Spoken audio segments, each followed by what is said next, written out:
Bonjour à tous, bienvenue sur ce webinaire Métactu. Il est 14 heures. On va commencer sans plus tarder. Je me présente, je m'appelle donc Michael Thomas du cluster Métatlantique.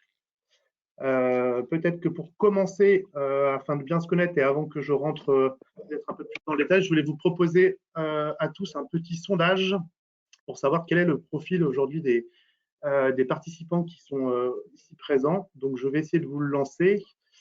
Normalement, devrait s'afficher sur votre écran un sondage, savoir si vous êtes plutôt porteur de projet de méthanisation exploitant, professionnel de la méthanisation, public, ou plutôt, voilà, plutôt issu du public. Donc, voilà, est-ce que ça se... Je ne sais pas si ça fonctionne. Avant de rentrer aussi là-dessus, je n'ai pas l'impression que ça fonctionne. Alors, je vous demanderai juste aussi d'être tolérant. C'est la première fois qu'on utilise cet outil. On a dû changer d'outil en cours de route là-dessus pour être sûr que ça fonctionne après auprès de tous les adhérents, enfin de tous les intervenants. Donc, écoutez, tant pis, j'ai l'impression que le sondage ne fonctionne pas, mais on va pouvoir quand même avancer, c'est pas trop grave. Donc, je suis donc Michael Thomas du cluster Métatlantique. Le cluster Métatlantique, c'est donc une association d'entreprises, d'une quarantaine d'entreprises des Pays de la Loire qui travaillent sur la méthanisation et plus largement le méthane renouvelable. L'asso a été créée en 2018. Donc, c'est des constructeurs, des développeurs, des bureaux d'études, des banques, tous établis en Pays de la Loire, qui emploient un Pays de la Loire. Et puis demain, peut-être des CM ou des exploitants, justement, aussi par rapport à ce cluster. L'objet, c'est de faire la promotion du biométhane, que ce soit en production ou aussi dans les usages, notamment à travers le développement du GNV.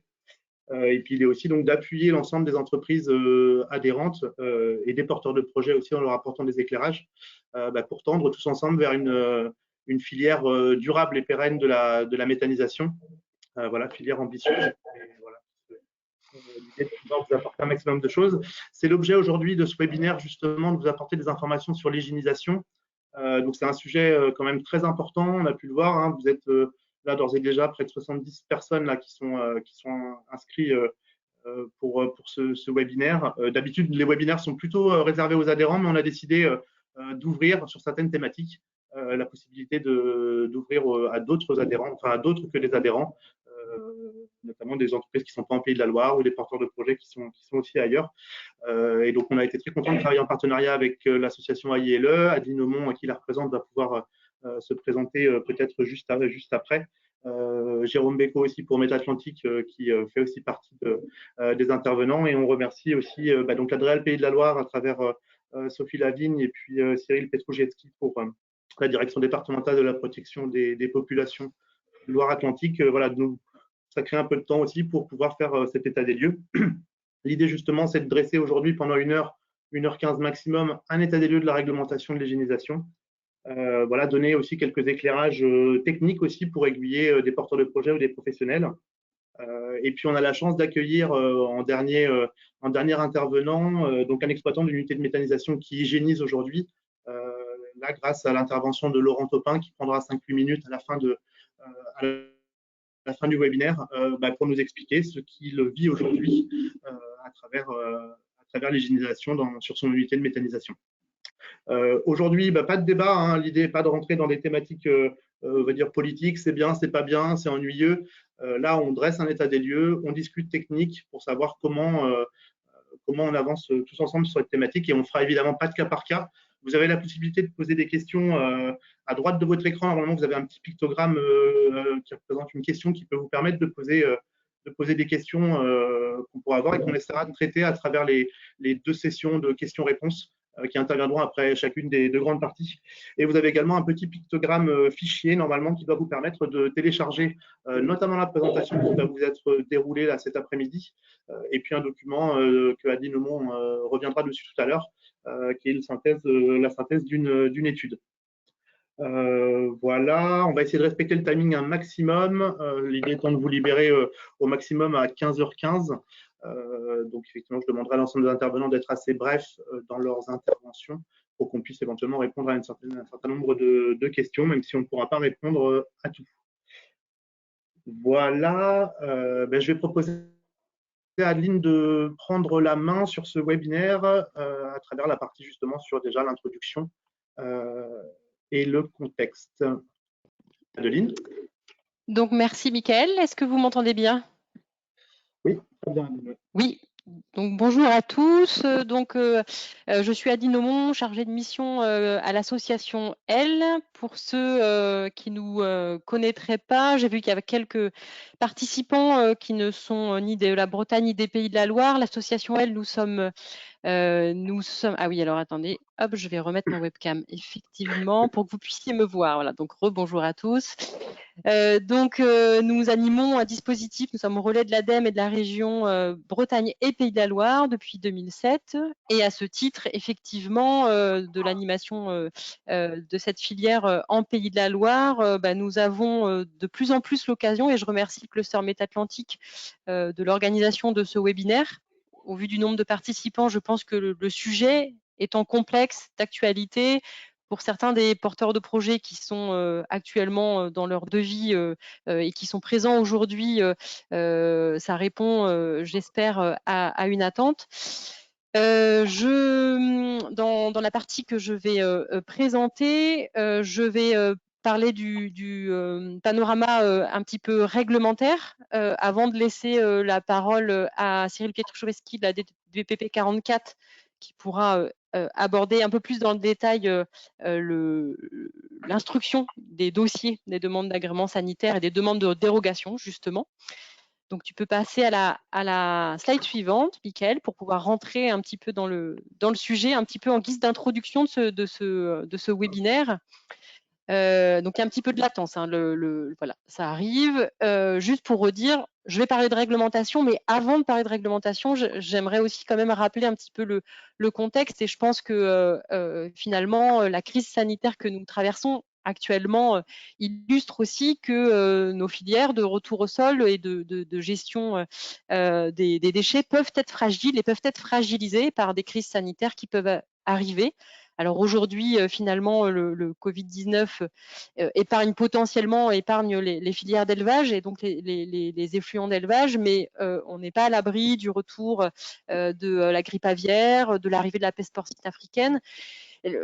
Tout ça pour dire que les sous-produits animaux, les effluents d'élevage, les lisiers, les fumiers notamment, mais aussi d'autres biodéchets que vous pouvez intégrer dans les unités de méthanisation, sont potentiellement des vecteurs de micro-organismes pathogènes, de bactéries, de virus, de parasites.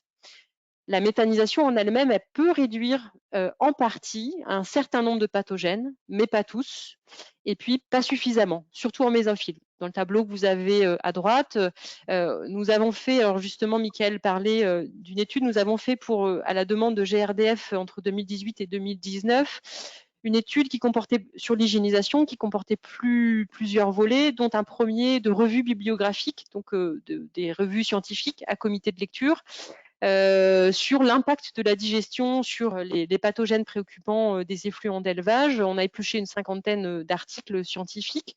Voilà, là, résumé en quelques lignes, vous avez des pathogènes assez courants, Escherichia coli, les salmonelles, sachant que les salmonelles, suivant les types de salmonelles peuvent se comporter de façon aussi différente. On a des réductions qui sont de l'ordre de -1, -3 log 10. -1 log 10, ça veut dire une réduction de 90%. -2 log, -99%. Voilà, juste pour avoir un peu ces ordres de grandeur. Mais ce n'est pas suffisant pour dire que pour se prémunir de potentielles crises sanitaires. Et puis vous avez aussi des virus, par exemple le virus du parvovirus porcin, qui lui n'est pas inactivé par la méthanisation, en tout cas au mésophiles. C'est toujours un couple temps-température. La méthanisation, il y a plusieurs leviers qui font que les pathogènes, en tout cas, on peut répondre à la question que les effluents d'élevage après méthanisation, il n'y a pas plus de risque que de les épandre bruts. Les concentrations en pathogènes sont plutôt réduites, voire stables pour certains pathogènes plus résistants. Mais la difficulté, et c'est pour ça qu'on va en parler, c'est que au-delà de la digestion anaérobie, on mélange des effluents de plusieurs élevages venant d'une origine géographique qui est peut-être connue, mais qui va mélanger plusieurs élevages. Donc il faut gérer et la méthanisation et le reste de l'installation. Et puis vous avez des pathogènes très résistants qui, lui, que ça soit méthanisation en mésophile, en thermophile ou à 70 degrés, ne seront pas attaqués parce qu'ils ont la capacité de se sporuler, donc de créer une capsule qui va les protéger. Alors sur la diapo suivante, donc ça, c'était un petit peu le contexte. On va parler d'hygiénisation pendant 1 heure. Juste pour redire, on va beaucoup parler d'hygiénisation qu'on appelle pasteurisation, donc dans le cadre qui est défini réglementairement par la réglementation européenne sur les sous-produits animaux. Voilà, la diapo arrive. Mais on va aussi parler, parce que le contexte nous a fait penser que c'était bien d'avoir un petit peu les deux intérêts de l'hygiénisation, c'est qu'on parle aussi d'hygiénisation pour les boues d'épuration, avec un encadrement réglementaire différent. Et Sophie Lavigne de l'Adréal va nous en parler tout à l'heure. Je le rappelle dès maintenant pour qu'il n'y ait pas de confusion, les critères techniques que l'on impose à l'hygiénisation selon le règlement européen sanitaire que je vais présenter juste après ne sont pas forcément les mêmes que dans la réglementation qui encadre la valorisation des boues d'épuration, et notamment la réglementation qui a été mise en place pour gérer les boues d'épuration avec le Covid. L'hygiénisation, c'est un outil qui peut être efficace pour prévenir les crises sanitaires. On a vu que la méthanisation en mésophile, elle n'était pas suffisante, notamment par exemple des virus comme de la grippe aviaire, influenza aviaire, de la peste porcine africaine, les entérocoques qui résistent, la paratuberculose qui résiste aussi potentiellement en mésophile.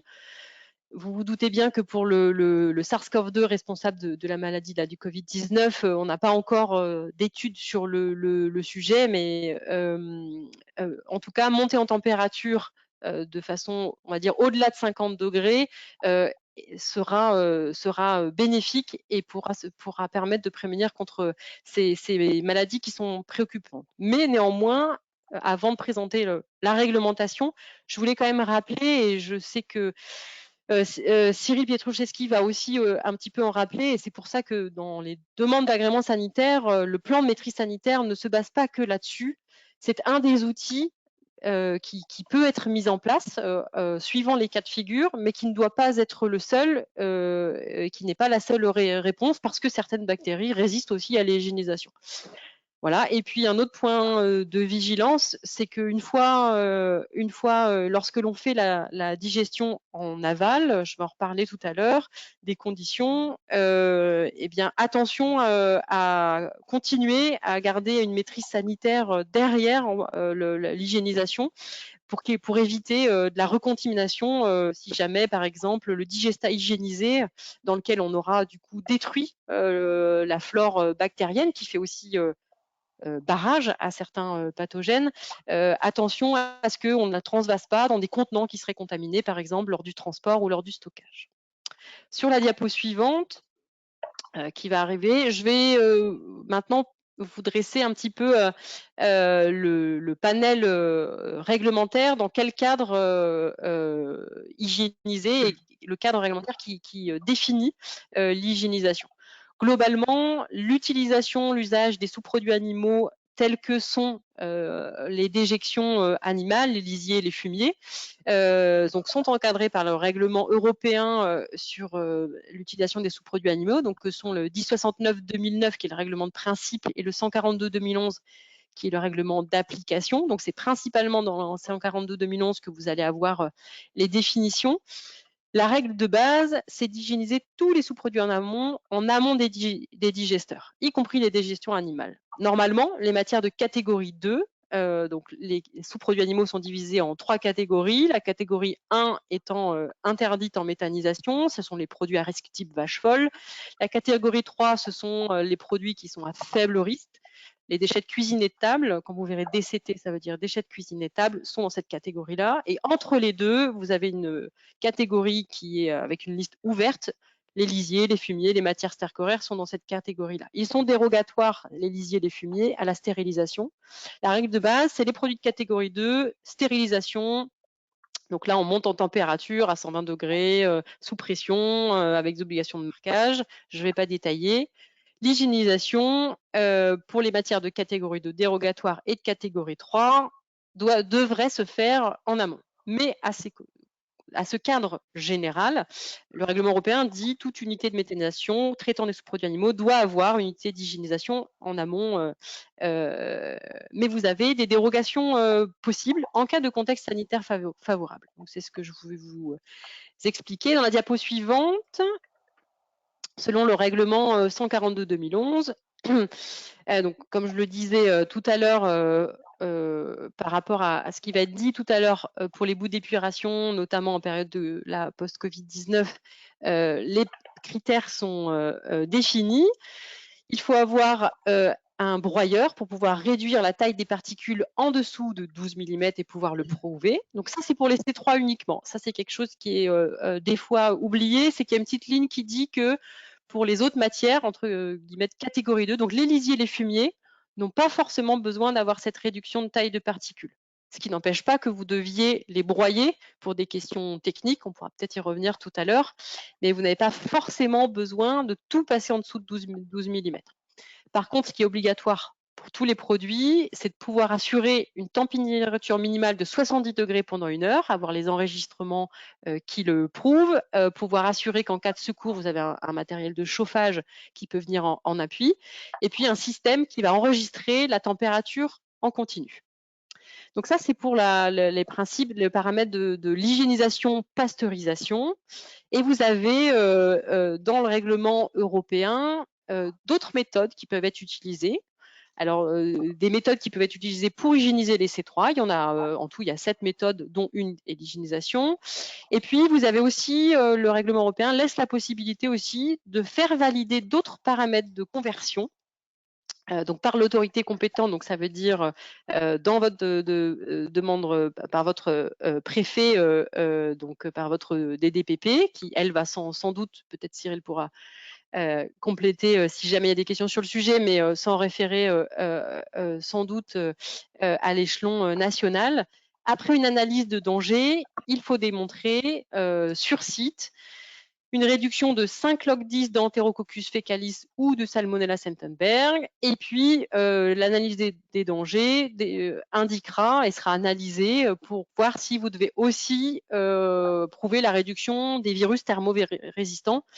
Et il est sans doute à parier que dans le cas des effluents d'élevage, on va demander cette preuve de réduction, sachant que là, la difficulté, c'est que tous les laboratoires ne font pas ce type d'analyse. Juste pour la petite parenthèse, il y a un groupe de travail qui se crée au sein du club biogaz pour travailler sur cette question de paramètres de conversion, si ça vous intéresse. Donc sur la diapo suivante, je vais vous présenter les différentes dérogations. Donc finalement, ça, c'était la présentation de quand on fait de l'hygiénisation, et c'est ce qui va être après illustré sur la deuxième partie de ce webinaire sur la partie technique. Dans quel cas peut-on utiliser des sous-produits animaux en méthanisation sans avoir d'unité d'hygiénisation? Eh bien, la liste des matières est écrite dans l'arrêté du 9 avril 2018, donc c'est la transposition dans un arrêté national qui liste les matières de catégorie 2, de catégorie 3 que vous avez le droit d'utiliser sans hygiénisation. Donc voici un schéma qu'on avait fait à l'époque avec le club biogaz, impact environnement, dans une note de lecture que vous pourrez retrouver sur notre site internet, où je pourrais le faire passer. Donc vous avez notamment tous les produits à base de lait, de colostrum et produits anciennes denrées alimentaires qui sont à base de lait, les matières stercoraires, là, donc les contenus de l'appareil digestif, les lusiers, les fumiers, d'une liste fermée d'élevage. La note de service parue le 21 janvier 2020 a précisé cette notion de liste fermée d'élevage en écrivant que les provenances des effluents d'élevage devaient se limiter à une dizaine d'apporteurs et à 30 000 tonnes d'effluents d'élevage. Je pense que pour ceux qui participent au webinaire, je n'apprends pas grand-chose. Il faut juste noter qu'une dizaine, suivant le contexte sanitaire, ça peut être moins de 10, c'est pas forcément 10, ça peut être moins de 10 si jamais le contexte sanitaire local le justifie. Si la maîtrise sanitaire par les apporteurs de fumier, de lisier n'est pas assuré. Ça peut être plus de 10 si on est sur du mono-effluent, on va dire que du bovin par exemple. On peut aller au-delà de potentiellement, c'est là-dessus que le plan de maîtrise sanitaire et la démonstration que l'on maîtrise bien la qualité des fumiers qui arrivent est importante. Et puis, dans tous les cas, les déchets de cuisine et de table sont obligatoirement hygiénisés.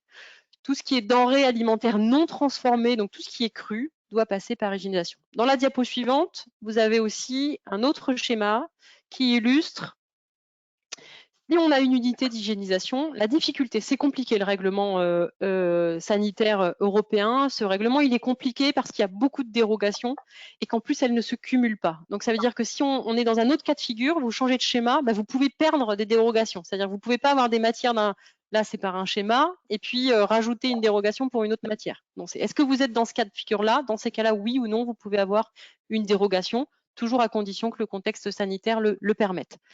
Donc là, on voit, si vous êtes équipé d'une unité d'hygiénisation, vous pouvez avoir une dérogation aux matières 2 et 3 que vous voyez apparaître à l'écran, donc c'est-à-dire les lisiers, les fumiers, les produits à base de lait, les œufs et ovoproduits de catégorie 3 et les anciennes denrées alimentaires transformées, donc cuits, tout salaison, voilà, selon le règlement européen. Si vous n'utilisez que les déchets de cuisine et table, par contre, attention, vous ne pouvez pas, dans ce cas-là, recevoir des produits, par exemple, issus de l'agroalimentaire qui seraient non transformés. Donc, un exemple, des produits qui contiendraient un reste de pizza ou qui n'auraient pas été cuites. Si jamais vous avez aussi des effluents d'élevage, vous ne pouvez pas hygiéniser que ces matières-là. C'est-à-dire que vous perdez votre dérogation au lisier, au fumier, si vous recevez des matières non transformées. En d'autres termes, si vous avez des produits de l'agroalimentaire qui contiennent des morceaux de viande qui potentiellement sont crus, eh bien vous devez tout hygiéniser, y compris les effluents d'élevage, tous les sous-produits animaux.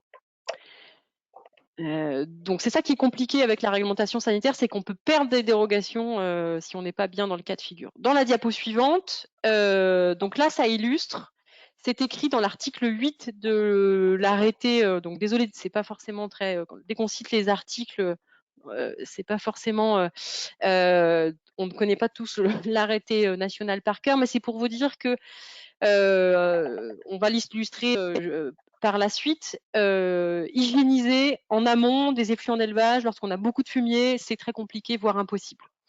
C'est permis, il y a une possibilité dans le règlement européen, et ça a été traduit dans l'arrêté du 9 avril 2018, de se dire que si, dans le cadre où on souhaiterait hygiéniser, donc transformer le digestat en aval, donc après la digestion. Alors la diapo voilà, elle arrive. Vous avez donc des matières au cas par cas que vous pouvez recevoir, et vous demandez dans ces cas-là un double agrément sanitaire, c'est-à-dire un agrément pour la méthanisation, et puis vous aurez un agrément sanitaire pour la partie hygiénisation. De la même façon que vous pourriez avoir du compostage en aval, ou le digestat pourrait éventuellement être éliminé en incinération, même si ça ne se fait pas forcément. Mais donc, lorsque vous n'avez pas d'hygiénisation en amont, et par exemple, vous avez un mélange d'effluents d'élevage qui viennent de plus d'une dizaine d'apporteurs, donc on a quand même pas mal de projets et d'installations qui sont dans ce cadre figure-là, eh bien, vous pouvez hygiéniser en aval à condition de demander un double agrément sanitaire. Donc voilà, diapo suivie, je crois que j'en ai fini pour ma partie. C'était une présentation du cadre vraiment réglementaire. Qu'est-ce que disent les textes de loi? Et je vais du coup laisser la parole à Cyril Petruszewski, qui va pouvoir vous parler de l'instruction des demandes d'agrément sanitaire et justement ce type de demande de dérogation. Et merci. Merci Adeline. Donc, Cyril Petruszewski, je me présente, donc je suis responsable d'un service à la DDPP 44, Direction départementale de la protection des populations. un service environnement qui traite à la fois les installations classées, mais aussi la partie sous-produits animaux. Alors dans les DDPP, vous avez, selon les cas de figure, des services qui peuvent être mixtes, comme c'est le cas en Loire-Atlantique, et dans d'autres cas de figure, la partie sous-produits animaux peut être dans le service santé et protection animale. Donc, lorsque vous êtes contrôlé, si vous avez un projet de méthanisation ou si vous avez une unité, vous pouvez avoir effectivement 2 inspecteurs qui ont chacun une casquette, l'un ICPE, l'autre sous-produits animaux. Alors, je vais vous parler, donc première diapo, c'est une copie d'écran des informations que vous retrouvez sur le site agriculture.gouv.fr à la rubrique sous-produits animaux. Vous retrouvez en particulier les textes qui vous ont été présentés par Adeline Aumont sur cette page, donc les 2 règlements européens, l'arrêté du 9 avril 2018 qui précise toutes les dérogations au niveau national qui peuvent être accordées, notamment en méthanisation, aussi en compostage. Et sur la partie droite, je vous ai mis une copie d'écran, là aussi des liens vers des fiches techniques où si une fois que vous avez situé dans quel cas vous êtes, par exemple une unité de méthanisation pour laquelle vous souhaitez demander une dérogation à l'hygiénisation et où vous n'envisagez pas du tout d'autres équipements d'hygiénisation. Donc là, on est par exemple dans l'article 7 et vous avez une fiche technique qui s'appelle Conversion en biogaz, paramètres nationaux. Voilà pour le panorama. Alors ça, c'est uniquement la réglementation sous produits animaux, qui est déjà pas simple, mais il faut savoir que pour du digestat, vous avez donc la réglementation sous produits animaux sur les aspects sanitaires, la réglementation environnement qui sera un peu développée par Sophie Lavigne tout à l'heure pour des problématiques de préservation de l'environnement, donc c'est dans le code de l'environnement. Et vous avez même une 3e réglementation qui est tout ce qui est normatif, matières fertilisantes, qui est dans le code rural comme pour les sous-produits animaux, mais dans des rubriques particulières sur les matières fertilisantes. Donc là, on va évoquer uniquement cette réglementation sous-produits. Donc, diapo suivante. Lorsque vous êtes un porteur de projet et que vous faites une demande d'agrément, vous devez constituer un dossier qui reprend la liste des pièces qui figurent à l'annexe 2 de l'arrêté du 8 décembre 2011. Et donc, la première fois qu'on va travailler avec vous, en général, il peut y avoir des prises de contact dans la phase amont, ça se fait souvent, mais lorsque vous aurez déposé votre dossier, on va, nous, se baser un petit peu sur cette grille, c'est-à-dire sur cette liste de points qui doit être dans le dossier. Déjà sur la partie bibliographie, enfin papier.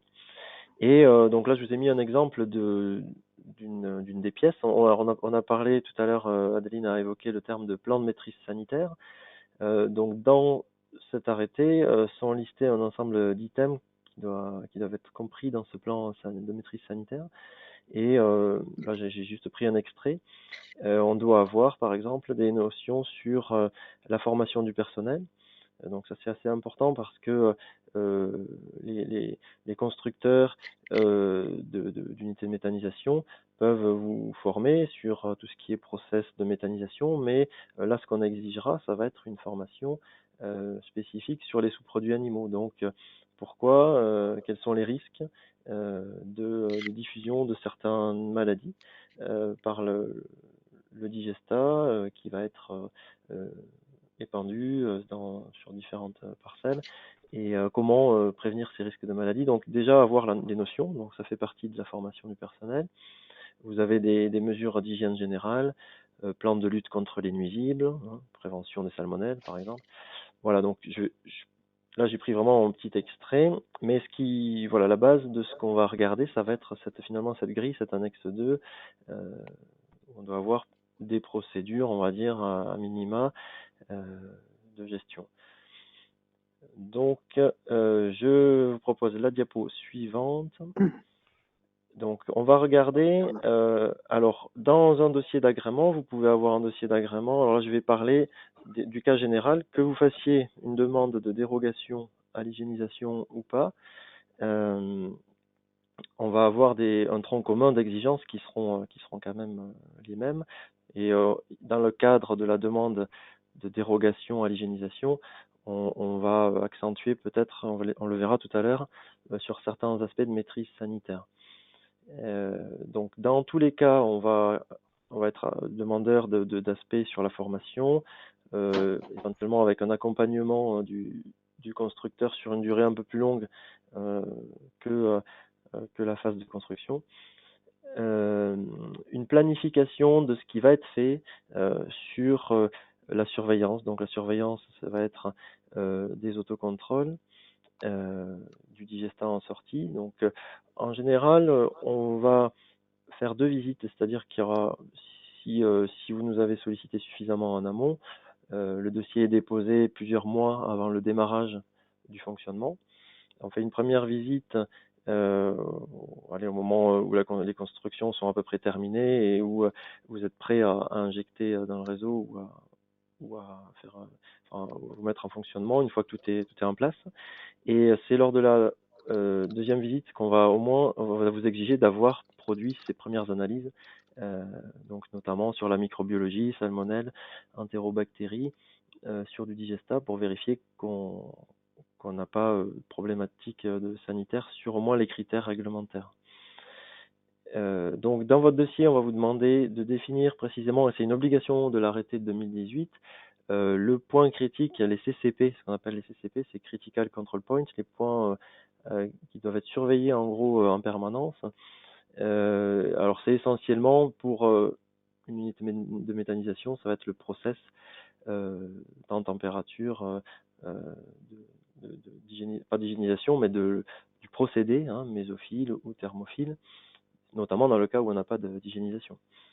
Donc il doit y avoir un système de surveillance des paramètres, notamment de la température, pour s'assurer qu'on a une constance dans le procédé qui permette d'avoir une constance de réduction, même si elle n'est pas aussi importante que dans l'hygiénisation, mais le procédé en lui-même apporte quand même une certaine réduction bactérienne. Et on doit avoir une traçabilité, un système qui définit quelle va être, comment sont définis les lots, à quelle fréquence on fait des analyses, et comment vous gérez la traçabilité à partir de quels sont les effluents, d'où ça vient et où ça va, et si on a une problématique, qu'on puisse retracer le fil des lots justement. Alors diapo suivante. Encore une fois, quel que soit votre process, avec ou sans hygiénisation, on va solliciter des contrôles à réception, donc d'où ça vient, quel est le statut précis des sous-produits animaux qui arrivent. C'est important, on l'a vu, selon les dérogations que vous allez solliciter, vous allez pouvoir faire rentrer certaines catégories, les produits laitiers, déchets de cuisine et de table, peut-être pas justement si vous êtes en dérogation. Donc on a des documents commerciaux qui doivent être utilisés, qui stipulent la catégorie 2, 3 et une sous-catégorie 3, A, F. Il y a une lettre en fait dans le règlement qui précise de façon plus précise quelle sous-catégorie et dans quelle sous-catégorie on est. Notamment par exemple déchets de cuisine et de table, etc. On va vérifier que vous avez bien au niveau des installations prévues une séparation des circuits, de sorte à éviter ce que disait tout à l'heure Adeline, qu'on recontamine par exemple un camion de digestat qui a subi le traitement assainissant avec des matières entrantes, avec un circuit de matières entrantes. Et donc pour cela, obligatoirement, il doit y avoir un point de nettoyage et désinfection des véhicules et des contenants. Et enfin, on demande à ce qu'il y ait un plan B à l'épandage en cas de l'eau non conforme. Donc, qu'est-ce qu'on vous avez prévu de faire pour faire assainir un lot de digestat pour lequel on aurait un résultat non conforme, qui ne pourra pas être épandu ou qui ne peut pas repasser en tête de méthaniseur si on est sur du mésophile et que finalement on sait que la bactérie la bactérie qu'on a retrouvée ne sera pas éliminée à 40 degrés. Voilà, diaporama suivante. Donc, sur le cas particulier des demandes de dérogation à l'hygiénisation. Alors, on a évoqué la notion de dizaine d'élevage.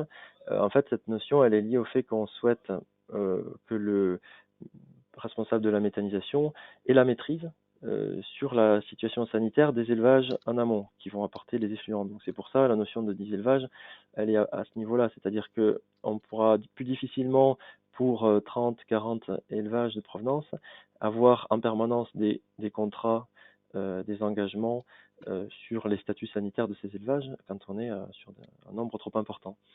Donc ce qu'on va demander si vous souhaitez une dérogation, c'est que vous ayez mis en place des contrats avec les apporteurs, contrats dans lesquels on retrouvera une liste de maladies déterminées pour lesquelles les apporteurs s'engagent à déclarer, en cas de suspicion de ces maladies-là ou de confirmation de ces maladies-là, l'arrêt de l'apport des effluents, hein, pour ne pas avoir à gérer un problème en aval. Donc ça va être ce travail-là, il est fait aussi en lien pour ces éleveurs apporteurs avec leurs vétérinaires ou avec leur GDS, avec des bilans sanitaires qui sont faits par les vétérinaires. Donc c'est une vérification du statut sanitaire en amont, d'une part, et on va vérifier aussi donc qu'on a bien les intrants qui sont autorisés pour la dérogation que vous sollicitez. Donc à la fois dans le dossier, mais aussi lorsqu'on va faire une inspection, on va remonter sur les registres de ce qui rentre pour voir si vous êtes bien limité aux intrants autorisés. Voilà, alors j'en termine peut-être sur de façon plus générale et avec l'expérience qu'on peut avoir des maladies. Hein, on a parlé d'influenza aviaire et de maladies qui sont assez peu présentes sur le territoire, mais il y a un certain nombre de maladies qui sont présentes, salmonellose, botulisme, même fièvre Q, BVD, pour lesquelles l'outil de méthanisation, on doit pouvoir continuer à garder la main sur la maîtrise sanitaire, sur la traçabilité des effluents. Donc, il faut avoir conscience des limites de l'assainissement lorsque notamment on n'a pas d'hygiénisation et en fonction des maladies présentes, connaître à quelle température on va pouvoir les détruire. Donc si on est sur un méthaniseur avec hygiénisation, on va avoir par exemple le botulisme qui va pas être détruit, et sans hygiénisation, on va devoir élargir la palette des maladies sur lesquelles on va devoir exiger ces suivis sanitaires avec les élevages. Donc on va être plus exigeant, voilà, c'est surtout ce point-là, en amont, la contractualisation et le suivi sanitaire avec les élevages apporteurs, qui fait qu'on pourra déroger, mais avec une maîtrise possible du fait d'un nombre limité d'apporteurs. Voilà pour ma partie, et je laisse la suite à Sophie Lavigne. Merci beaucoup Cyril pour ces informations. Effectivement, pendant que Sophie Lavigne de l'Adréal Pays de la Loire se prépare, voilà, il y a quelques questions qui sont arrivées, donc je les reçois évidemment, on les traitera juste après l'intervention de Sophie Lavigne. Justement, on essaiera de les prendre dans l'ordre et de répondre à un maximum de questions. Merci d'avoir respecté le timing, Cyril Petrouszewski. Et donc Sophie Lavigne, je vous invite à nous parler des boues d'épuration notamment, dans le contexte de Covid. Merci. Bonjour à tous. Donc, Sophie Lavigne, je travaille au sein de la DREAL Pays de la Loire, au sein du service risque naturel et technologique. Alors, le service risque naturel et technologique, en DREAL Pays de la Loire, il est en interaction avec le CIG méthanisation à plusieurs titres. Tout d'abord sur le sujet des installations classées pour la protection de l'environnement, puisqu'en fait, en fonction de la nature des intrants sur votre méthaniseur, vous pouvez être amené en tant qu'installation classée, soit être suivi par les services de l'inspection en DDPP, donc en direction départementale, soit par des UD de l'ADREAL. À ce titre, je suis notamment correspondante régionale pour l'inspection des installations classées qui est exercée dans les services en DDPP. Au sein du service risque, on retrouve également des missions relatives à la réglementation et au contrôle des équipements sous pression, notamment chaudières ou stockage de gaz, et également de canalisation, dont les canalisations de transport de gaz. Au sein de l'Adréal également, la mission énergie qui instruit les demandes d'attestation pour le rachat du biogaz. Donc voilà, l'Adréal, c'est des structures qui ont des périmètres assez larges et qui, à ce titre-là, ont des interactions avec les exploitants et les installations de méthanisation à plusieurs titres. Avant de commencer la présentation en elle-même, par rapport aux aides réglementations qui ont été présentées, je voulais souligner que le sujet des boues à risque Covid et des textes qui sont parus, notamment en avril, c'est une réglementation qui est une réglementation de crise, qui, contrairement aux autres réglementations, n'est pas une réglementation qui s'est construite au fil du temps, qui a été prise dans des conditions classiques de réglementation, mais vraiment une réponse à une urgence et à une problématique voilà, de constat d'urgence et de crise particulière. Ceci dit, on va commencer la présentation elle-même. Est-ce que je pourrais avoir la première diapo? Voilà, bon, on va passer. Voilà, parfait. Alors, de quoi on parle exactement quand on parle de ces boues? C'est des boues qui sont issues donc, de stations de traitement de l'eau qui traitent des eaux de vanne. Bon, les eaux de vanne, je pense que vous voyez tous de quoi il s'agit, et des boues qui auraient été extraites de ces stations après une date d'exposition au risque Covid. Chaque département, en fait, a une date de début d'exposition au risque Covid. Il est considéré qu'avant cette date, il n'y a pas de risque avéré de présence et de risque de contamination du Covid lié à ces boues. Par contre, toutes les boues qui sont extraites après cette date, qu'elles soient mélangées ou pas, peuvent présenter un risque. Donc, si ces boues issues de ces stations de traitement sont destinées à l'épandage et qu'elles ne sont pas hygiénisées, elles ne peuvent plus être répandues.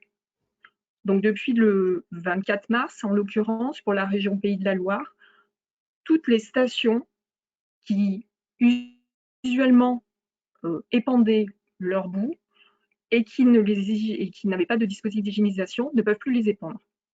C'est un impact assez fort, hein, parce que là, on parle de toutes les petites stations communales, les grosses stations de métropole, notamment, on le verra un petit peu plus loin. Alors, qu'est-ce qu'on appelle boue hygiénisée?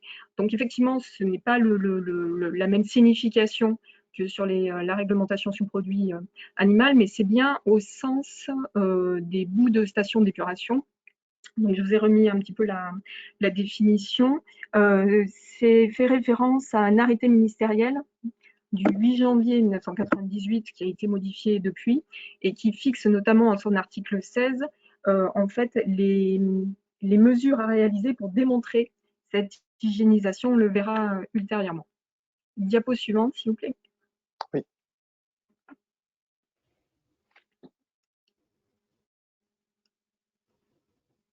Sophie Lavigne, vous êtes ici? On vous a perdu, je crois. Non, mais c'est le décalage d'affichage sur l'écran. Bon. Je suis toujours là. Ok. Donc, en fait, quand on parle de boue, il y a deux grandes catégories. Et en fonction de ces catégories, ce ne sont pas les mêmes obligations, ce ne sont pas les mêmes textes qui s'appliquent. Donc, la première catégorie, la majorité des boues, que ce soit en volume ou en nombre d'installations, c'est les boues de stations de traitement des eaux urbaines classiques de collectivités et également des stations industrielles, alors exploitées par des industriels, sur des sites industriels qui reçoivent, qui traitent dans leurs stations un flux supérieur à 1% en volume d'effluents domestiques. C'est-à-dire qu'il y a parfois sur certains sites des industriels qui traitent aussi sur leurs installations des effluents de collectivités. Donc, si ce seuil est supérieur à 1%, on va les traiter comme des stations de traitement d'eau usée classique. Donc, ça, c'est la première grande catégorie. Donc, c'est vraiment là où les volumes sont les plus importants. La deuxième catégorie, c'est des sites industriels qui traitent, en plus de leurs effluents industriels classiques, également les eaux de vanne produites sur leur site par leur personnel, en fait. et qui ne traiterait pas plus de 1% d'effluents de collectivité. Parce qu'en fait, il y a beaucoup de sites qui traitent sur leurs stations prévues plutôt pour des effluents industriels et également leurs eaux de vanne. Donc voilà, gardez bien en tête les deux grandes catégories de boue. Diapo suivante, s'il vous plaît. Voilà, ça va arriver.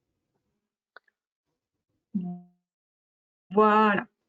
Donc, les textes applicables. L'origine, en fait, de cette suspension d'épandage, c'est un avis de l'ANSES, donc l'Agence nationale de sécurité sanitaire de l'alimentation, de l'environnement et du travail, qui a été publié fin mars 2020 suite à une saisine conjointe de différents ministères, dont le ministère de l'Agriculture et le ministère de l'Environnement, pour se positionner, est-ce que oui ou non, il y a un risque Covid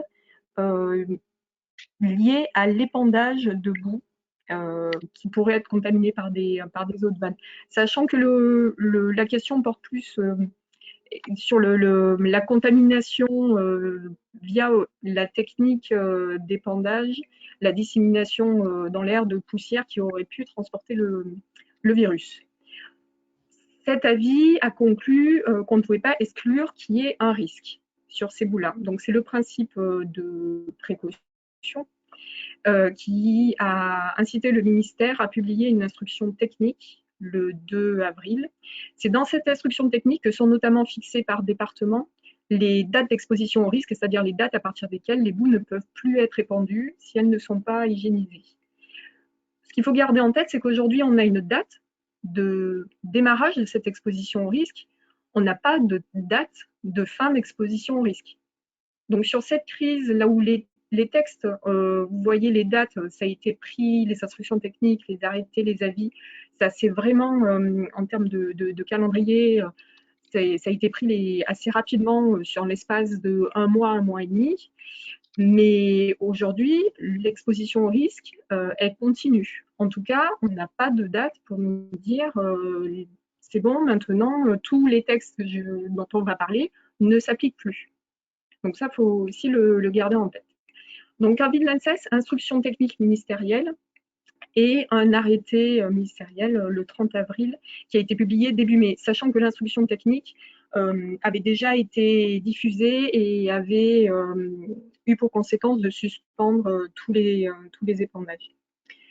Donc ces textes-là, c'est la première catégorie, c'est-à-dire la plus importante en volume et en nombre d'installations, c'est les boues des collectivités, issues des stations de traitement des collectivités et des industriels qui traitent plus de 1% des flux de collectivités sur leurs stations.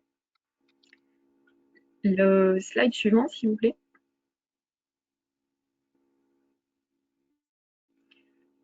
La deuxième série de textes, elle s'applique donc à la deuxième grande catégorie de boues.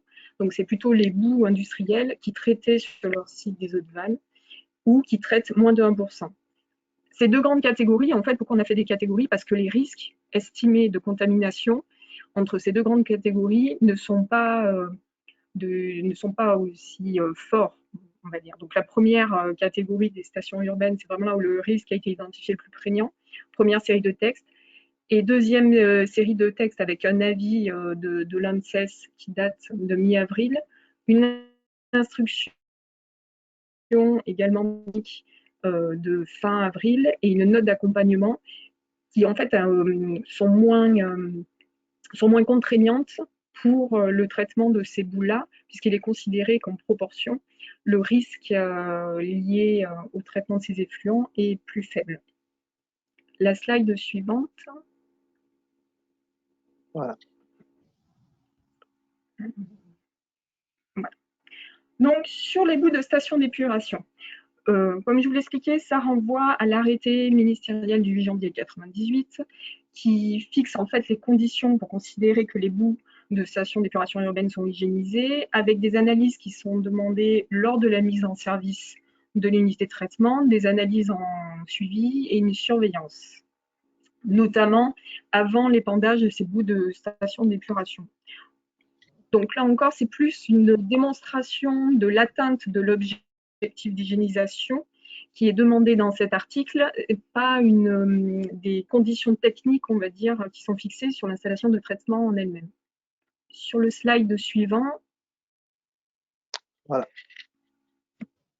Donc pour les stations d'épuration, donc l'article 16 classique, plus une surveillance complémentaire liée à ce risque Covid, et notamment l'enregistrement du suivi des températures pour la digestion anaérobie thermophile et du séchage thermique, qui sont considérés pour les bouts de stations d'épuration comme des traitements hygiénisants et satisfaisants pour supprimer ce risque Covid.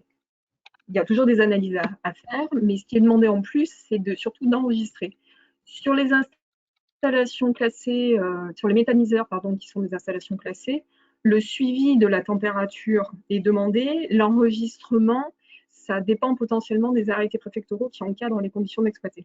Donc ça, c'est quelque chose à mettre en plus si vous traitez des bouts de stations d'épuration à risque Covid. Il y a également d'autres types d'installations qui aptes à traiter ces bouts de stations d'épuration. Il y a des méthodes de choulage, il y a du compostage. Là aussi, on leur demande d'avoir un suivi plus fin et un enregistrement des conditions de traitement de ces bouts. Et pour toutes ces installations, un doublement des fréquences d'analyse microbiologique qui étaient prévues à l'article 16 classique qu'on a vu précédemment. Donc voilà, on renforce tout ce qui est suivi et mesures pour s'assurer qu'il n'y a plus de risques en sortie de traitement. La slide suivante. Voilà. Voilà. Donc pour les bouts industriels, comme je vous l'indiquais, le risque identifié par l'ANSES est plus faible. Donc les conditions pour être répandues sont moins contraignantes. Ce qui est applicable au bout de feu est bien sûr applicable au bout industriel, il y a un petit peu le plus, le moins. Mais là, on fait un distinguo sur les bouts industriels.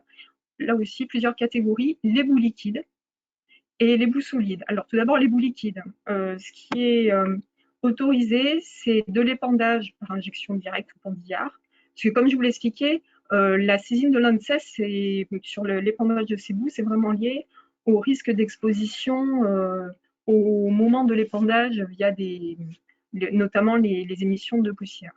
Donc pour les bouts liquides, il faut 2 conditions, donc l'injection directe, et après l'un des 3 critères.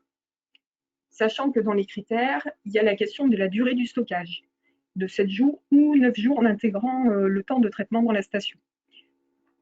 Il y a également des possibilités de montée en température ou d'atteinte de pH.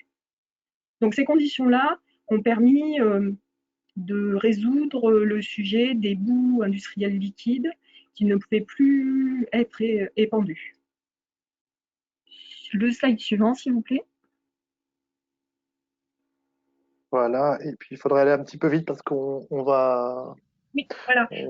Ok, on donc les prend un peu de bouts, temps, voilà, pour les bouts solides, il y a des conditions un peu plus contraignantes, puisque c'est pas juste il n'y a pas que des conditions sur l'épandage, mais il faut remplir les 3 conditions de manière simultanée.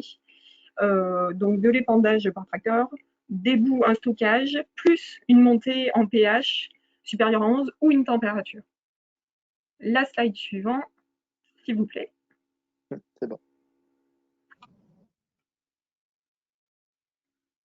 Voilà. Et enfin, une 3e catégorie, on considère vraiment que le risque est faible, donc inférieur à 0,1%, et là où les conditions sont également plus souples. Aujourd'hui, rapidement, ce sujet, comme je vous l'indiquais, il est toujours d'actualité. Il y a toujours des saisines de l'ANSES. Il y a des avis qui sont encore remis sur ce risque Covid. Il doit y avoir des communications pour savoir si on peut avoir des protocoles de suivi en fait de la diminution du risque Covid par stockage. Aujourd'hui, il n'y a toujours rien d'acté, ce qui fait que la majorité des producteurs de boue sont toujours sur une option de stockage, en attente d'une solution pour leur boue. Et je pense que c'était la dernière slide. Oui, tout à fait. Écoutez, merci beaucoup Sophie Lavigne. Alors je regarde, on a reçu un certain nombre de questions, même un nombre assez important de questions, avec des questions très techniques. On voit bien effectivement que voilà, les professionnels sont présents aujourd'hui. Ça va pas être forcément possible là dans le timing qui nous est alloué aujourd'hui. Déjà qu'on va le dépasser un petit peu, forcément de répondre à toutes ces questions. Mais bon, on va regarder avec l'ensemble des intervenants dans quelle mesure on va pouvoir traiter vos questions et faire un renvoi justement vers les différentes questions posées à l'ensemble des participants. Parce que là, voilà, on voit bien que ça ne va pas être possible de traiter en l'état toutes ces questions très techniques dans le temps qui nous est imparti, même si la plupart d'entre elles sont évidemment très intéressantes. Je vais proposer plutôt de la passer assez rapidement sur la partie technique à travers l'intervention de Jérôme Bécaud. Jérôme, c'est bon pour toi? T'allumer ton micro peut-être.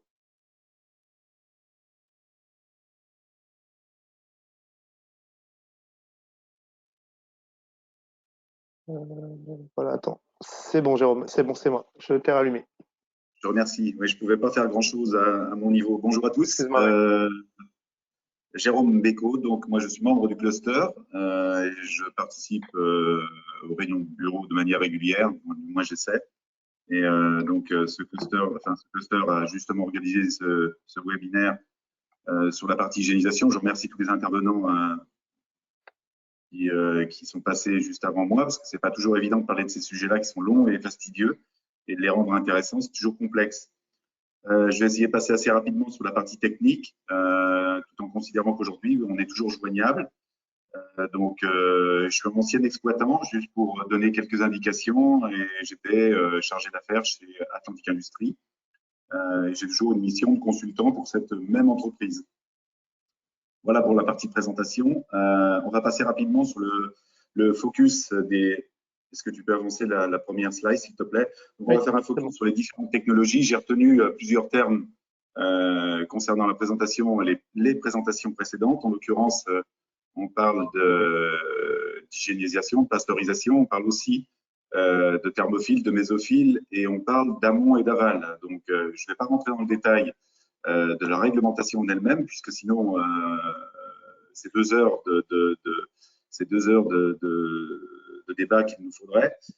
Simplement vous dire ce qui existe aujourd'hui sur le marché de manière globale et quelques points de vigilance pour lesquels il faut être plutôt attentif dans les différentes technologies que vous pourriez choisir. Donc, le principe, l'hygiénisation par batch et par échangeur. Donc, tu peux passer au slide suivant, s'il te plaît. Voilà. L'hygiénisation, bah, c'est une procédure comme ça a été expliqué, donc c'est pas la peine qu'on revienne énormément là-dessus. Donc, nous, on précise toujours 12 mm 3D, puisqu'en fait, les constructeurs se sont un peu appuyés sur cette phase, je dirais, technico-commerciale. Donc, l'intérêt, c'est aujourd'hui d'obtenir 70 degrés pendant 1 heure. Alors, 70 degrés, c'est dans la théorie. En règle générale, on est un petit peu au-delà parce que il y a aussi des contraintes techniques liées à la disposition de chaleur et éventuellement à l'agitation, à l'homogénéisation même de la matière et de la manière dans laquelle vous la travaillez. Donc, ce que je dis en résumé, seul compte la conformité du process qui doit conduire au même résultat. On peut passer au suivant. Voilà. Pour permettre un fonctionnement d'une ligne d'hygiénisation, il nous faut aussi 2 formes d'énergie. L'énergie, je ne parle pas des autres, hein, je dirais du contrôle. Je parle de l'énergie électrique et énergie thermique. Alors, la thermie nous en faut, forcément. Elle peut être issue de l'énergie électrique, mais en règle générale, il en faut quand même pas mal. Donc, c'est un point de vigilance sur les choix techniques liés au matériel que vous pourriez éventuellement installer sur votre unité. Et puis après, vous avez tous les points annexes qui sont liés justement à cette partie-là. Donc, le passage des canalisations, les encombrements, qu'est-ce que vous allez mettre comme matériel, où est-ce que vous allez le mettre, dans quelles conditions, est-ce que ça va gêner, est-ce que vous allez avoir des problèmes de voisinage, en l'occurrence, est-ce que vous désodorisez, est-ce que vous avez d'autres problèmes techniques. Donc, tout ça doit être pris en compte et mesuré. Donc, ça, c'est plutôt le travail, je dirais, de la société avec laquelle vous pouvez travailler ou vous pourriez travailler. On passe au suivant, s'il te plaît. Oui. Donc, 2 technologies pour moi, j'ai été obligé de revoir un peu la copie de ce qui s'était fait auparavant.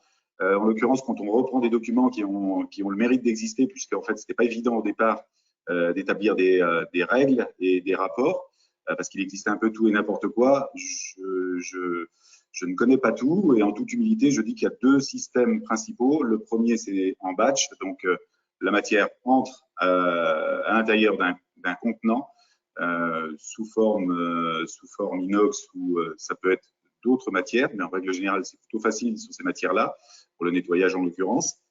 On monte cette matière à 70 degrés, un peu plus, et on la maintient pendant 1 heure, comme l'exige la réglementation. Généralement, là, en fait, vous avez un matériel qui s'appelle le BioShop de Landia. C'est un matériel qui est connu et reconnu dans le domaine de la méta, qui est déjà identifié, qui fonctionne plutôt bien et qui existe de 1 mètre cube à 50 mètres cubes. Donc, on a plutôt un panel de matériel qui est relativement intéressant. Il a ses avantages et ses inconvénients. On a un équipement sur ce matériel, ce type de matériel, parce qu'il n'y a pas que cette marque, mais en l'occurrence, celle-ci est présentée. Donc, on a des formes de pompes dilacératrices qui ont pour objet à la fois d'agiter et à la fois d'exporter la matière. Généralement, la partie import se fait par une autre pompe annexe. Donc, ça peut faire partie du process, ça peut faire partie d'un autre module de mise en place par le constructeur. Et passer cette partie-là, vous avez tout un système de contrôle qui aujourd'hui vous garantit que la température a bien été maintenue à 70 degrés pendant 1 heure. Donc tout ça est contrôlé et renvoyé sous forme d'une table d'échange à votre automate process. Le 3 quarts du temps, c'est comme ça, mais ça peut exister sous autre forme, ça peut être délocalisé. Peu importe. L'important, c'est que vous puissiez en fait prouver qu'aujourd'hui, le process a bien été respecté et que vous êtes conforme à la réglementation. On peut passer au suivant.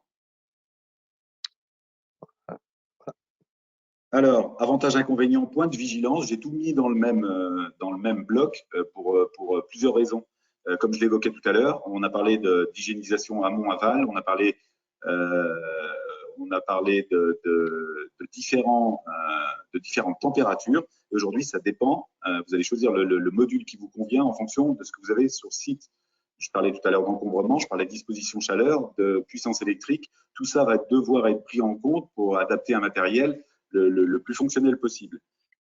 Donc là, vous avez une série de points de vigilance qui ont été cités. Donc l'encombrement, le nettoyage, l'export de données, les sons des pesons, hein, c'est tout ce qui concerne en fait la mesure et la contractualisation et éventuellement le relevé des cycles que vous avez pu faire dans la journée.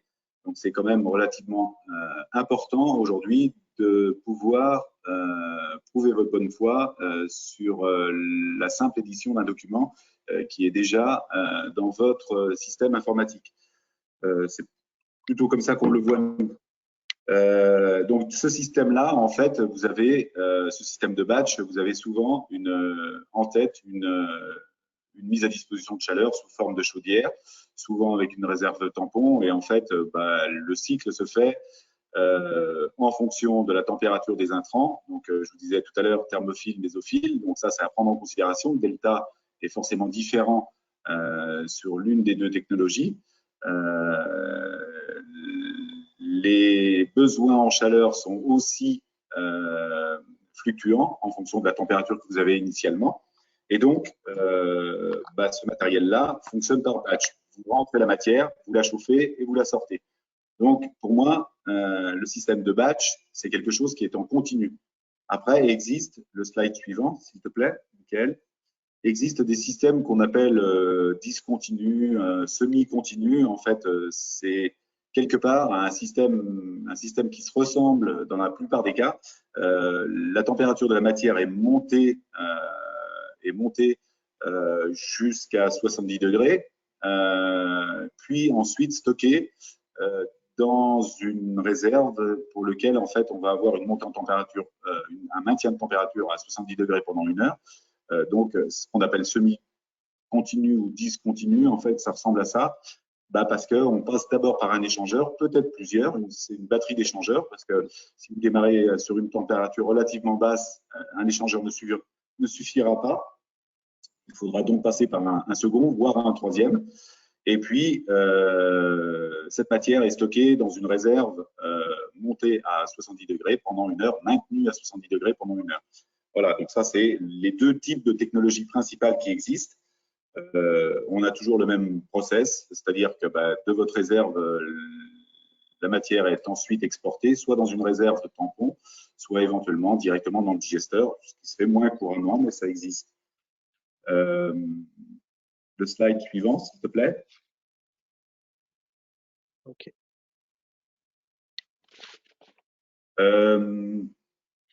L'échangeur est plus souvent associé à un système de stockage tampon, comme je le disais tout à l'heure.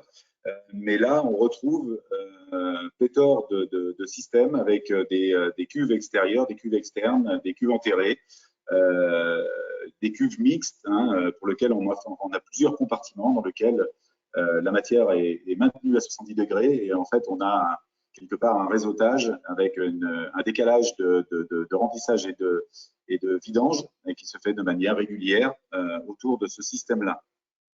Donc, il est indiqué, c'est un système LG Conseil, il y en a d'autres, mais c'est celui que l'on a présenté sur ce slide-là.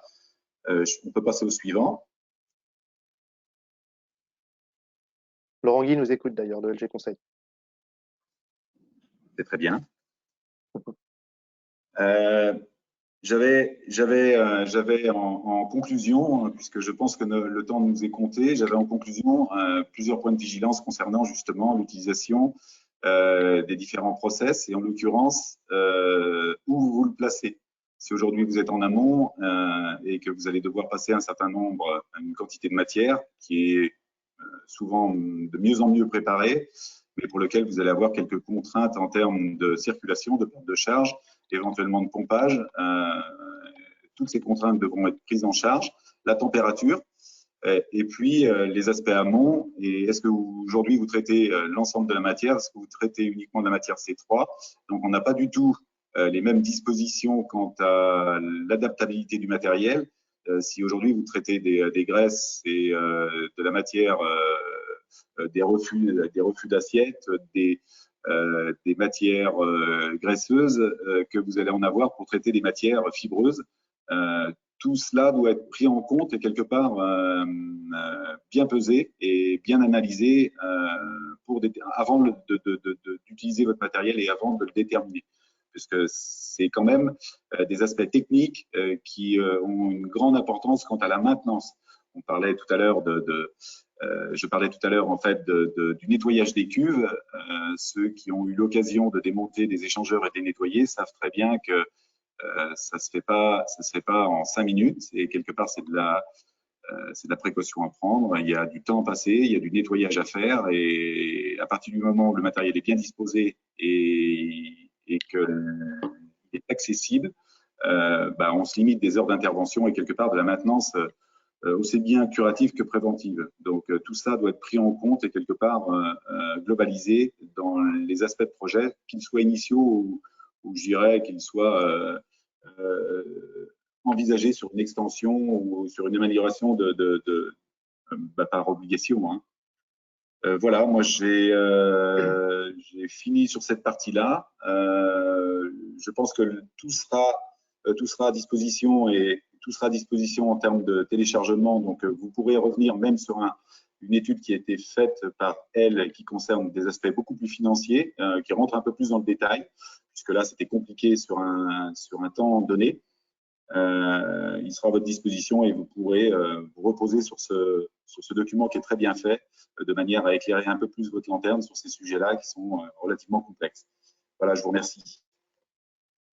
Merci beaucoup, Jérôme. Effectivement, beaucoup de questions qui sont arrivées, aussi assez techniques sur l'intervention de Jérôme Bécaud. Donc, vu le timing, je les prends effectivement en note et on échangera dans un deuxième temps avec Jérôme pour voir comment on y répond. Je vais proposer à Laurent Topin de nous rejoindre.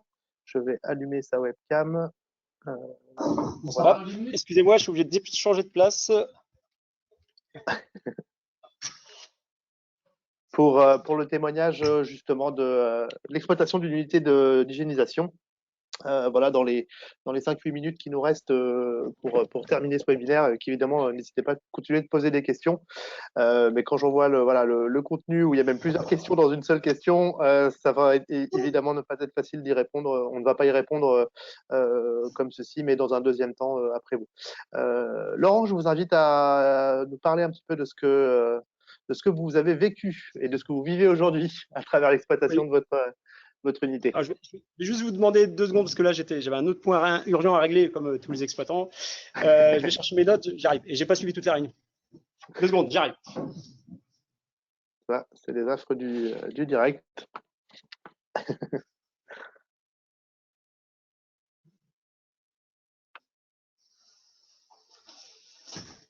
Et je vous rassure, c'était pas un problème d'hygiénisation. Merci. Voilà. Donc moi, je suis désolé, j'ai pas eu le temps de faire une présentation parce que, enfin voilà, c'est décidé un peu tard le fait que j'intervienne. Donc moi, je suis Laurent Topin, je suis le directeur Agrimen. Donc Agrimen, unité de méthanisation territoriale agricole et élevage. Enfin, je pense que c'est important de le dire en ce moment parce que, enfin, vu les évolutions. Quand je dis élevage, c'est que c'est une unité sur laquelle il est raccroché sans élevage pour un volume globalement à peu près entre 400 et 420 tonnes jour. Et dans ces 400-420 tonnes jour, il y a à peu près 85% effluents, le reste 10% coproduits végétaux et aux alentours de 5% sous-produits IA, mais sous-produits IA qui étaient dans la liste de tout à l'heure, là, plutôt comme on est à côté d'une fromagerie, plutôt sous-produits laitiers. Voilà globalement le cadre. Projet unité, parce que c'est plus un projet unité qui a été mise en route il y a 1 an. Voilà le début du remplissage il y a 1 an, démarrage c'est une unité cogénération. Le démarrage des moteurs, il s'est fait 1er octobre. Voilà, et en même temps que le démarrage des moteurs, c'est juste au moment où on commençait à avoir de la surverse, donc des digestats à traiter, et comme les moteurs ont démarré, on a pu commencer à hygiéniser en même temps. Voilà. Ce que je veux préciser, c'est qu'on est sur un process thermophile, voilà, avec un temps de séjour long, de plus de 50 jours. Qu'on a 2 moteurs de cogénération, c'est important, notamment quand on va parler de notre système hygiénisation.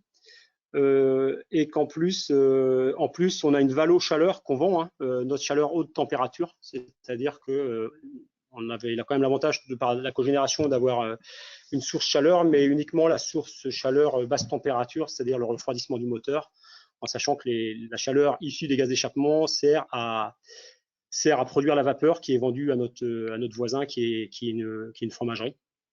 Voilà, c'était les bases même du projet, et c'est aussi pour ça que, je l'ai souvent dit, sans forcément toujours être entendu, c'est que la taille est complètement liée à notre client chaleur et à la faisabilité par rapport au territoire.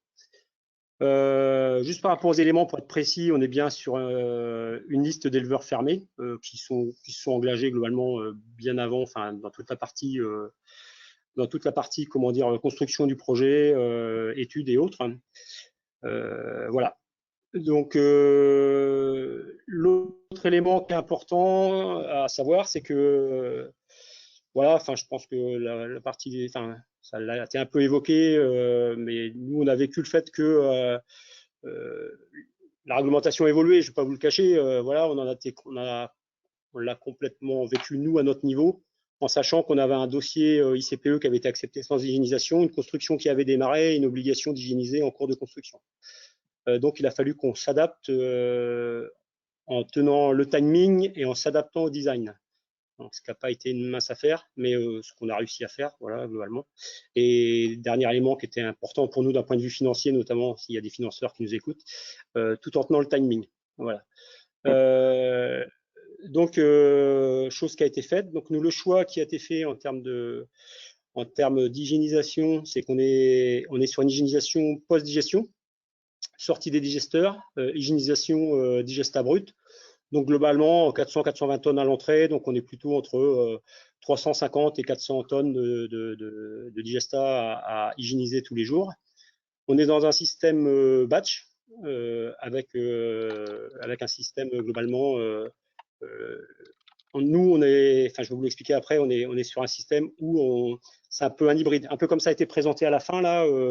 On est sur un système où on a 3 réservoirs un réservoir qui recueille les surverses, enfin nous c'est le système méthanisation qui est comme ça, qui reçoit les surverses, qui est le pré-tank qui sert aussi de préchauffage, voilà. Un module, enfin un réservoir hygiénisation en tant que tel, où là on respecte bien les 70 degrés, 1 heure et pas d'entrée, pas de sortie pendant cette période-là, et un tank post-hygiénisation, puisque post-hygiénisation, on a la séparation de phase, donc presse à vis classique avec digesta liquide et digesta solide. La montée donc comme on est en thermophile, on est déjà sur un digesta qui est globalement entre 45 et 50 degrés. On a la montée en température se fait via un échangeur qui est complètement extérieur au système, donc et qui globalement lui, enfin voilà, soit préchauffe quand on est dans le pré-tank, quand on a le batch hygiénisation qui est en cours dans le deuxième tank, soit chauffe quand on fait la bascule entre le pré-tank et le tank hygiénisation. Aujourd'hui, on est sur des batchs conséquents, hein. Globalement, on en fait 2 par jour, donc entre 150 et 200 mètres cubes.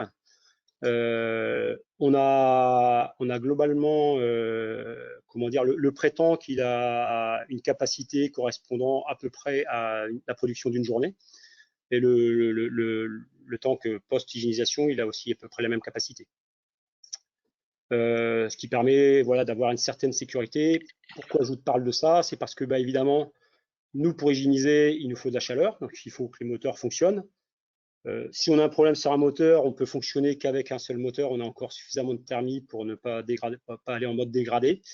Et ça peut nous arriver, on l'a vécu tout récemment, lié indirectement à la crise du Covid, à savoir une obligation d'arrêter les moteurs, puisqu'on étant en appel d'offres, on a été victime des prix négatifs de l'électricité. Obligation d'arrêter les moteurs. On a été jusqu'à 17 heures d'arrêt moteur la même journée. Je ne vous explique pas l'impact économique quand même, voilà, juste au passage, sans aucune indemnité. Et derrière, bah, pas de chaleur, donc pas d'hygiénisation, donc ralentissement de l'alimentation. Voilà, enfin, c'est juste pour dire que voilà, il y a quand même des contraintes. On n'a pas de système de secours, étant donné qu'on avait 2 moteurs. C'est le choix qu'on avait fait, en sachant que voilà, nous on avait les 2 moteurs étaient historiques, hein, c'était pas quelque chose qu'on a rajouté au moment de l'hygiénisation. Aujourd'hui, voilà, il y a un système d'automate, hein, c'est totalement automatique, un système de prise de température, d'agitation et de contrôle de température avec des rapports qui sortent tous les jours par rapport à, enfin, vis-à-vis de la réglementation. Nous aujourd'hui, enfin voilà, on est au tout début, hein, puisque normalement on a commencé à hygiéniser en octobre. Notre retour d'expérience, évidemment, c'est une contrainte supplémentaire, hein, puisque ça peut créer un goulot d'étranglement, et c'est souvent la problématique en méthanisation en système continu. Voilà, faut savoir le gérer. Si autre élément que j'ai pas dit, c'est que comme il y avait un flou, mais j'ai compris qu'il n'existe plus, on avait rajouté un rotocut autour avant les échangeurs par rapport à la discussion sur les 12 mm. Même si aujourd'hui, voilà, on pourrait s'en passer, il a quand même l'avantage de protéger tout le système derrière. S'il nous reste, enfin voilà, des bouts de plastique. Des cornes, enfin voilà, des choses qui arrivent, des choses assez classiques dans les effluents. C'est pour ça qu'on l'a gardé, même si on n'a pas forcément une obligation réglementaire à l'avoir. Et puis après, voilà, ça donne aussi un produit plus. Enfin voilà, ça a aussi des avantages à notre niveau. Donc l'autre élément, comment dire, on a quand même la responsabilité, enfin Agrimen a la responsabilité de 100 éleveurs derrière. Ce que j'ai pas expliqué, ouais, c'est que les éleveurs aujourd'hui, nous avons un système approche territoriale. Sur une zone, on n'a pas d'excédent structurel, c'est-à-dire qu'on avait des élevages qui avaient tout à fait capacité à gérer leurs effluents sur leur terre. Donc là, on a juste rajouté une étape, hein, c'est-à-dire qu'avant, ils produisaient les effluents, ils les épandaient sur leur terre. Aujourd'hui, ils produisent des effluents, Agrimen les méthanise et ramènent les digestats chez eux, en sachant que, enfin voilà, nous, les digestats, ils ont une particularité, ils sont homologués. Et par ce dossier homologation, ça nous demande un suivi au mois. Enfin, on a des lots qui fonctionnent au mois, sur lesquels on fait des analyses bactériaux, enfin physico et bactériaux, comme ça nous est exigé. Ce qui fait que ça a aussi le côté rassurant vis-à-vis de la responsabilité qu'on a vis-à-vis des élevages autour. Et puis élément important parce que enfin voilà, c'est quelque chose qui est nouveau et que il n'y a pas trop de recul, ou du moins nous on a donc, comme l'exige la réglementation, on collecte l'ensemble des bilans sanitaires et on l'a, enfin c'est en cours. On va demander à un vétérinaire référent qui soit capable de suivre la photo de l'évolution des pathologies sur l'ensemble des élevages et qui nous fasse un rapport annuel avec une rencontre annuelle de l'ensemble des vétérinaires responsables des élevages, ce qui fait que nous, ce qui est important, ça nous est déjà arrivé une fois hein, d'avoir une alerte sanitaire qu'on a suggéré, et c'est que l'éleveur, enfin que l'intervenant, donc le vétérinaire, lorsqu'il va dans un élevage, qui sait qu'il y a la méthanisation, s'il y a un risque, qu'il nous le dise, pour que nous on puisse mettre les systèmes, enfin toute la partie gestion du risque en place. Nous, ça a été le cas. Là, on a eu un éleveur qui a eu un cas de botulisme. Donc là, c'était un risque important. On a tout de suite eu l'info. On a eu l'avantage, c'est que il y avait un caisson qui était parti 3 jours avant et qu'on a su l'isoler, parce qu'on a une traçabilité sur nos caissons et on a su gérer le problème. Et enfin, voilà, c'est quand même quelque chose sur lequel, je leur dis, on est quand même avec un nombre d'éleveurs important et sur lequel on a quand même la responsabilité. Donc, il faut rester vigilant par rapport à ça. Donc voilà, après, je ne vous dis pas que l'hygiénisation, quand on nous l'a imposé, ça a été quand même pas facile à accepter. Il y a évidemment de l'investissement supplémentaire. Voilà, je l'ai dit tout à l'heure, du design supplémentaire. Aujourd'hui, bon, c'est quelque chose, évidemment, c'est des éléments en plus, c'est un coût, il ne faut pas se leurrer. On a quand même l'avantage par rapport à beaucoup de projets qui aujourd'hui sont plutôt injection d'avoir une source de chaleur. Donc, pour nous, c'était pas trop, enfin voilà, c'était moins problématique. Maintenant, voilà, enfin c'est quelque chose qui est établi, qui fonctionne, qu'il faut gérer. Enfin, je vous prenais un exemple tout à l'heure. C'est sûr que quand on a une obligation d'arrêter les deux moteurs, il faut tout de suite penser que l'hygiénisation ne va pas fonctionner. Donc, il faut tout de suite réadapter l'alimentation, même si voilà, on a toujours un digesteur peut toujours être un peu plus haut. On a toujours, ce que je vous disais tout à l'heure, on a un prétend qui a la capacité à recevoir la production d'une journée, mais même si on a quelques leviers pour agir, c'est quand même quelque chose qui peut être impactant. Donc voilà, aujourd'hui, bon, voilà, on nous l'a demandé, on l'a. Ça nous rend quand même, enfin voilà, ça nous sécurise aussi, il ne faut pas l'oublier. Après, voilà, c'est un élément de plus en termes d'exploitation, on ne va pas se le cacher. Voilà, merci beaucoup, Laurent Topin, pour la précision de ce témoignage et la richesse de ce retour d'expérience. Merci beaucoup et la franchise avec laquelle vous évoquez ces sujets. Merci. Je suis certain que c'est très utile voilà, aux 85 personnes qui ont participé là, qui participent en ce moment au webinaire. Merci beaucoup pour ce témoignage. En tout cas, merci. Et puis donc là, on a en termes de, est-ce que peut-être un des autres intervenants a quelque chose à ajouter? Sinon, effectivement, on est déjà un petit peu en retard par rapport à ce qu'on avait programmé, effectivement. Il y a quelques questions qui sont arrivées aussi. Certains intervenants ont commencé d'ores et déjà aussi à répondre aux questions qui ont été posées sur l'outil. Donc, comme on l'évoquait tout à l'heure, là, on va clôturer le webinaire comme c'était convenu, là, avec une petite dizaine de minutes de retard. Et donc, on va regarder avec l'ensemble des intervenants dans quelle mesure on peut traiter des questions qui n'ont pas été traitées jusqu'à présent pour revenir vers vous avec des informations qualitatives. Voilà, n'oubliez pas, si vous souhaitez de télécharger sur la partie droite de votre écran, normalement sur le petit picto fichier, de télécharger notamment la présentation d'aujourd'hui où vous retrouverez les coordonnées des différents intervenants, notamment les emails des différents intervenants pour vous permettre d'aller plus loin en fonction de leur domaine de compétences sur justement les questions que vous auriez pu poser notamment, mais aussi rentrer dans le détail peut-être d'un certain nombre de vos problématiques, que vous soyez professionnel ou porteur de projet. Donc vraiment, n'hésitez pas à utiliser aussi ces contacts. Et puis voilà, si vous avez encore des remarques et des questions, n'hésitez pas aussi. Voilà, je vais laisser quelques instants l'outil question aussi disponible. Voilà. Donc écoutez, merci beaucoup en tout cas d'avoir répondu présent et nombreux en fait à ce webinaire et au plaisir de vous retrouver pour ces sujets et d'autres sujets évidemment avec le cluster Métatlantique. Voilà, merci beaucoup à tous et on vous souhaite une très bonne journée. Merci. Bonne journée. Merci Jérôme. Et merci à tous les intervenants aussi d'avoir été pour la qualité des échanges. Il y a beaucoup de messages de remerciements justement sur le chat. Merci beaucoup.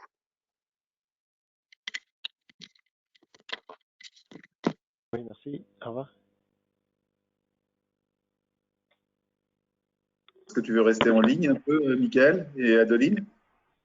On peut se reprendre après si vous voulez, pour débriefer peut-être des éléments. Si tu veux. Super, ouais. À tout à l'heure.